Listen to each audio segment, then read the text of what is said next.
Hi friends, welcome back to taste tables. అందరికీ నమస్కారం అండి.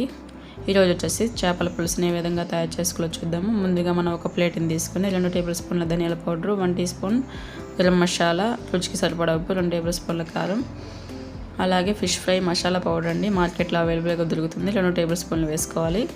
అలాగే 2 టేబుల్ స్పూన్ల అల్లం వెల్లుల్లి పేస్టు. ఈ విధంగా వేసుకున్న తర్వాత నిమ్మకాయని కొంచెం పిండుకోవాలి.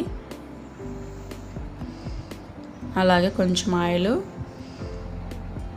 2 టేబుల్ స్పూన్ల కార్న్ఫ్లవర్ వేసుకొని కొన్ని వాటర్ వేసుకొని ఈ విధంగా మసాలాని కలుపుకొని పెట్టుకోవాలి. ఈ విధంగా కలుపుకొని పెట్టుకున్న తర్వాత శుభ్రం చేసుకున్న చేప ముక్కలకి ఈ విధంగా ప్రెస్ చేస్తూ కలపాలండి. ఈ విధంగా కలిపిన తర్వాత ఫ్రిడ్జ్లో 1 గంట కానీ బయట 1 గంట కానీ పెట్టుకోవాలి, మసాలా బాగా పట్టే విధంగా. మసాలా ఎంత బాగా ముక్కకు పడితే అంత టేస్ట్గా ఉంటుందండి పులుసు అనేది. ఇప్పుడు మనం ఒక కడాయిని తీసుకొని 1/2 కప్పు ఆయిల్ వేసుకోవాలి. 10 టేబుల్ స్పూన్ ఆయిల్ వేసుకుని 4 పచ్చిమిర్చి చీలికలు, 2 ఉల్లిపాయ తరుగు ముక్కలు, అలాగే 2 టమోటా ముక్కలు కట్ చేసుకొని ఈ విధంగా ఫ్రై అయిన తర్వాత 1/2 టీ స్పూన్ పసుపు వేసుకోవాలి.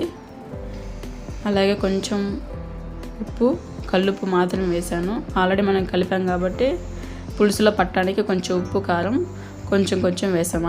1/2 టీ స్పూన్ వేసాను కారం.